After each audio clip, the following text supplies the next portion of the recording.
Timeline, 5000 ans d'histoire, Richard Fremder.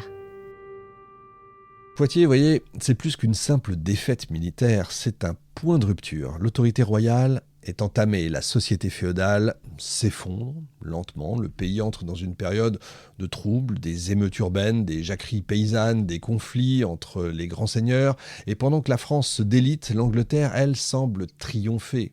Elle tient le roi, elle tient ses otages, elle tient les clés, tout simplement, de la négociation. Mais cette victoire anglaise, aussi éclatante soit-elle, va bientôt se heurter à une réalité inattendue. La capacité de résilience de la France et l'ascension d'un homme, le dauphin Charles, parce que dans l'ombre du roi captif, un prince silencieux prépare sa revanche. Et quand je vous dis que c'est pour moi l'un des meilleurs rois de France, vous imaginez un peu. Le 19 septembre 1356, à Poitiers, donc, le roi de France est capturé. Ce fait en lui-même aurait suffi tout simplement à plonger un royaume dans la stupeur. Mais le contexte français rend le choc, encore une fois, encore plus brutal, parce que depuis des années, le pays est épuisé par la guerre, rongé par les impôts, miné par la désorganisation du pouvoir, et la capture du roi agit comme une sorte de révélateur. Elle montre que le royaume est déjà en train de se déliter de l'intérieur. Et ce qui s'ouvre alors, c'est pas seulement une crise monarchique, c'est une crise de régime, tout simplement. Une crise de confiance, une crise d'identité. Et dans ce chaos, un jeune homme encore inconnu du peuple s'apprête à jouer un rôle essentiel, le dauphin Charles, le futur Charles V.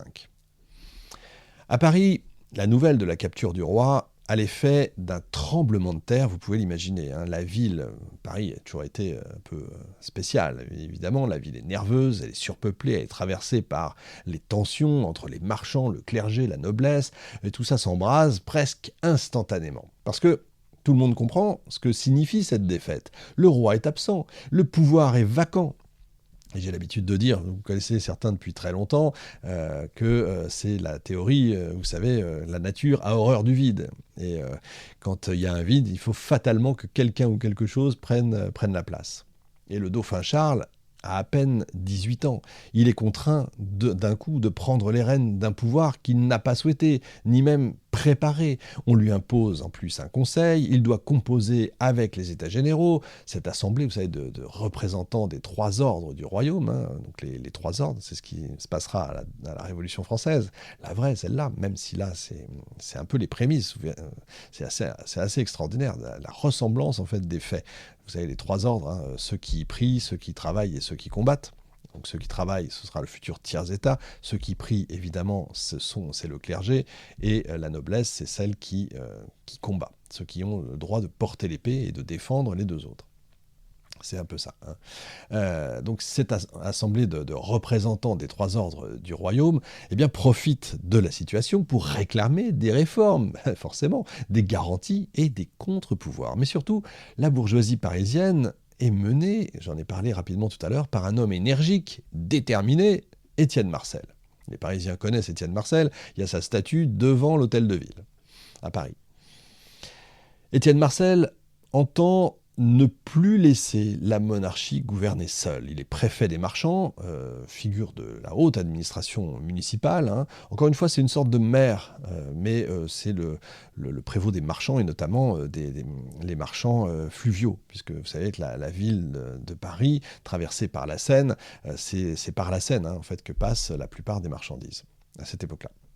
Donc lui, il se veut la voix de ce qui sera plus tard le tiers-état, donc la voix de ceux qui travaillent. Il exige des comptes, il impose tout simplement la présence de contrôleurs sur les finances royales. Il critique la noblesse qui, selon lui, a trahi le pays à Poitiers. Il gagne du terrain peu à peu, et pendant quelques mois, Paris devient tout simplement le laboratoire d'une monarchie contrôlée par le peuple. Une expérience radicale qui, peu à peu, va échapper à ses initiateurs, c'est toujours comme ça, parce que en dehors de Paris, le pays brûle. Vous savez que quand on lance,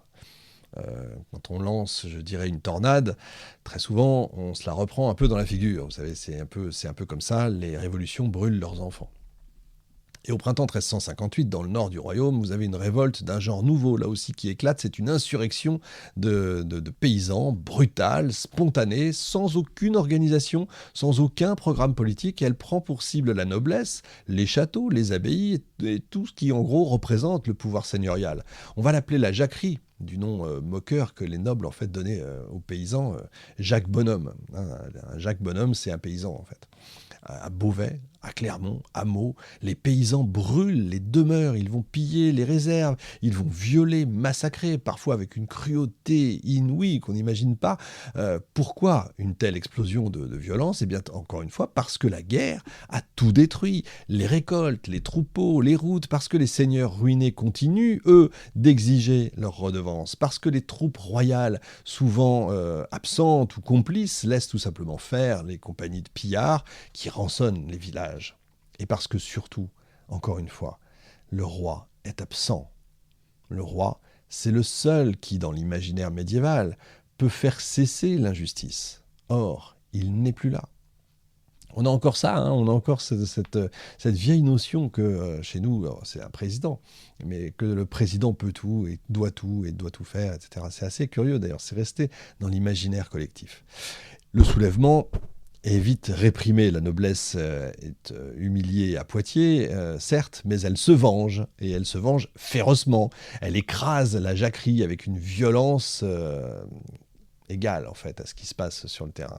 Et vous avez des milliers de paysans qui sont tués, les meneurs sont exécutés sans aucun procès, mais le mal est fait, la fracture, si vous voulez, entre les élites et le peuple est consommée.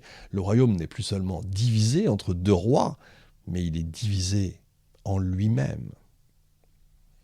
À Paris, Étienne Marcel pousse plus loin encore son projet. Il rêve d'une monarchie encadrée, à l'image de ce qui se fait déjà dans certaines villes italiennes ou dans le nord, plus haut, en Flandre. Une monarchie où les représentants du peuple, entendez la bourgeoisie urbaine, hein, ceux qui ont l'argent évidemment, auraient leur mot à dire sur les impôts, la guerre et les lois.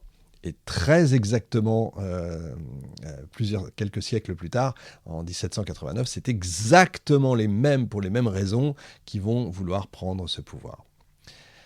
Mais Étienne Marcel va trop loin. En juillet 1358, il fait assassiner 2 maréchaux sous les yeux du jeune dauphin. Il se croit intouchable. Il croit Paris derrière lui, mais en fait, Paris hésite. Et le jeune Charles, qui lui est habile, intelligent, il attend son heure. Le 31 juillet, Étienne Marcel est assassiné à son tour. Je passe rapidement parce que j'ai fait vraiment 3 ou 4 émissions sur le sujet, donc vous avez de quoi revenir en arrière. Sans aucun problème. Là, on est vraiment sur la guerre de 100 ans. Donc Étienne Marcel est assassiné à son tour par des partisans royalistes cette fois. La ville bascule donc de nouveau du côté du dauphin, qui est encore adolescent. Hein.